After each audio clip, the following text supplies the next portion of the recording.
everybody, welcome back to the Driveway Engineer. I'm JR, and today I want to talk about a topic that I see come up pretty often. It may be a little beneath some of you, you may be advanced, but it's kind of come to my attention that, there's a lot of things that I take for granted that maybe other people don't know. So, I want to start a new series on LS engines and how to swap them and which ones you should get and how to do the wiring and things like that.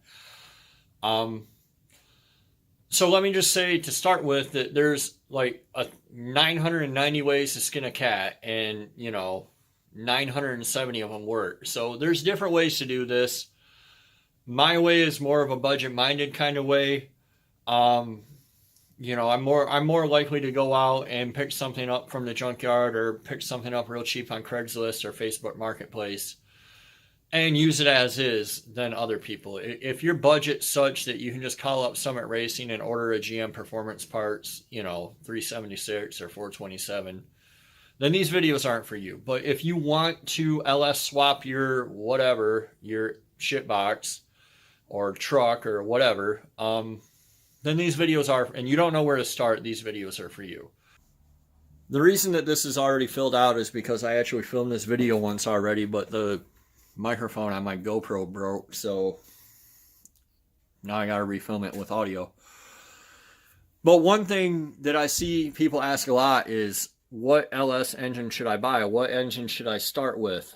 And what a lot of people don't know, because other people are pedantic and want to get caught up in semantics and things like that, is exactly what an LS engine is. Okay, so a lot of us online will say, just go get an LS, just put an LS in it.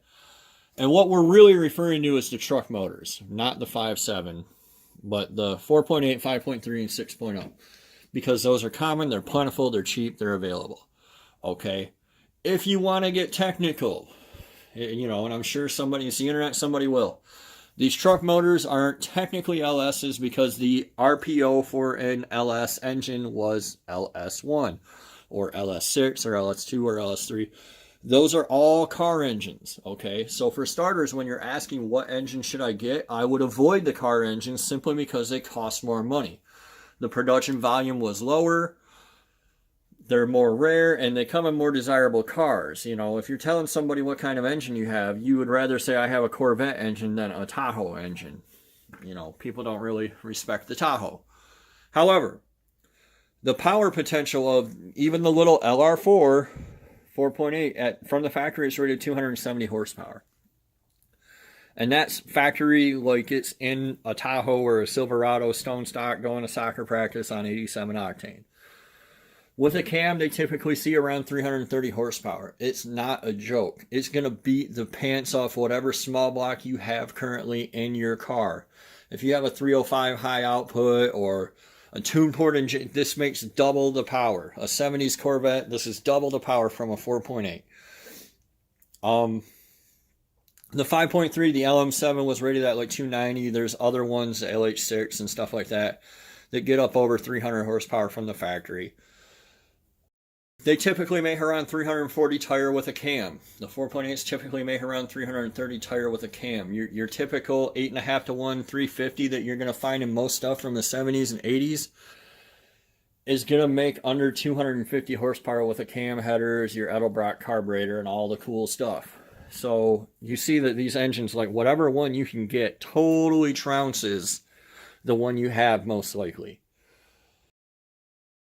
The LQ4 is a 6-liter. It's a 2500 truck motor. The LQ9 is a high compression truck motor that came in the Escalades. There's no need to run out and get an LQ9. There's no need to hold out for an LQ4. I have an LQ4 because I found an LQ4. It was $170. Let me start like this. When people say, what engine should I get? I say you should get the most complete one that you can afford.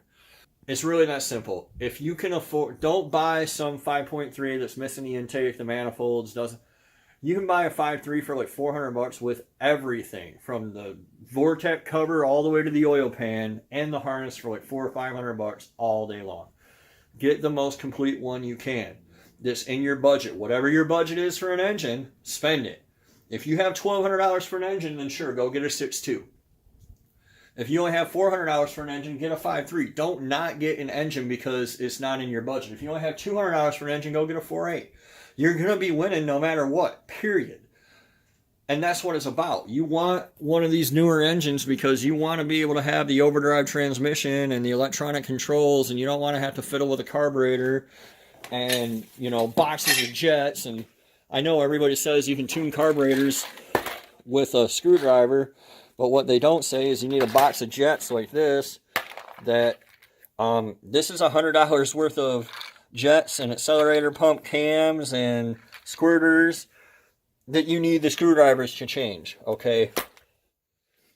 This isn't the old days. It's not your dad's 307 or 305. The 4.8 is an entirely valid engine. So, like I said, start with forget about aftermarket fuel systems, forget about aftermarket harnesses, get the most complete one you can, a whole takeout, or if you can, even really, a parts vehicle, a parts truck. I'm going to insert a clip here where I'm going to show you parts trucks for under $1,000 that you can pull your engine and transmission out of and scrap the rest or part the rest out. Sell the seat, sell the dash, sell the doors, whatever. They're everywhere. I don't care where you are. I don't care where you live. Alright, so I just want to demonstrate how easy it is to find LS engines or Vortec engines or whatever.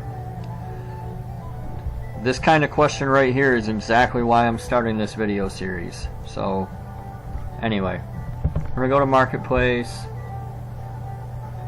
I'm going to type Silverado. See, I search for them all the time. I'm going to put the price at $1,500.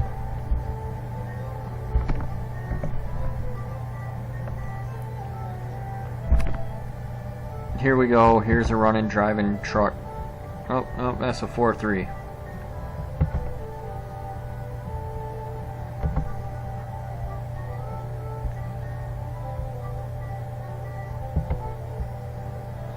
(5.3) two-wheel drive, short bed. That makes it a great donor. Runs and drives great.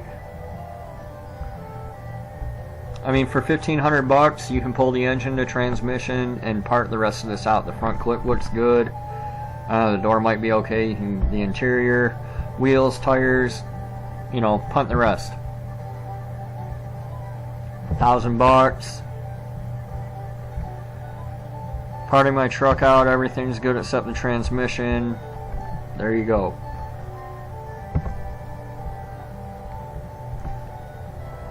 $600 5.3 liter LS engine. It's gonna swap it, too busy, including wiring and whatnot. This is the kind, if you just want an engine and you don't have the space to deal with like parting a vehicle out like I don't, this is a little high, but this is what you want to get. You want to get everything.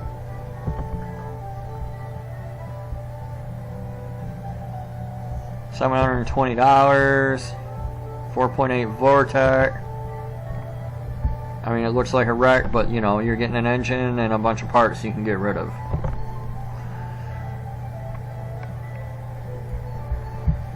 So let's look for just the engine.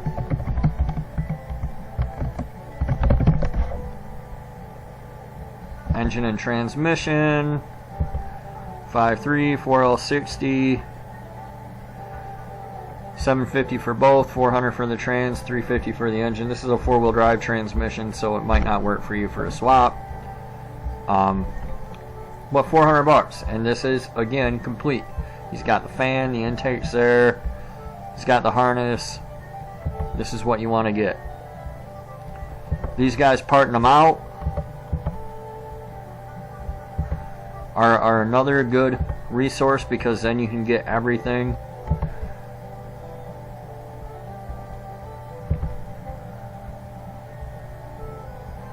Oh, it looks like this guy's parting out a donor. This is what you don't want to get right here. Yeah, it's $300, and yeah, so it's cheaper, you know, than what we've been seeing.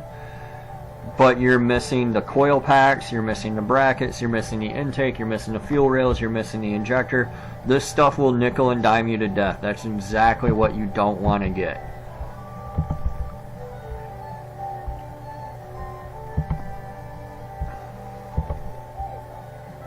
5.3 engine with a harness, 373 rear axles. Asking $350 for engine.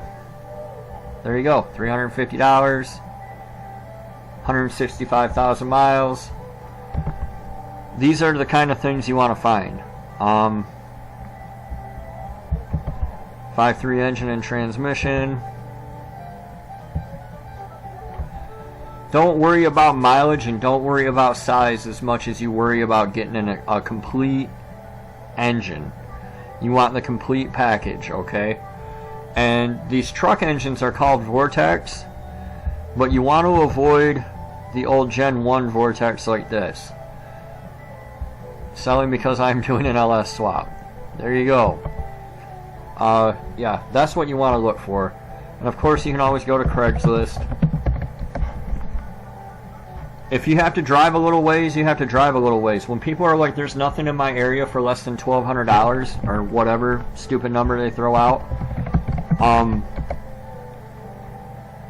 So how much gas can you buy for the $800 difference between a $400 engine and a $1,200 engine? Like, you can buy a lot of gas and road trip hot dogs.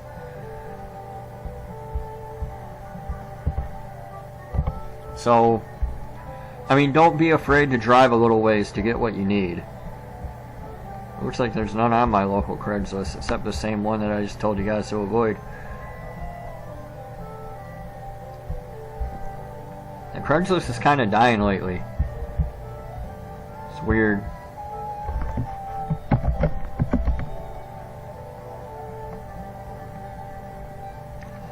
I guess because Facebook's taken over.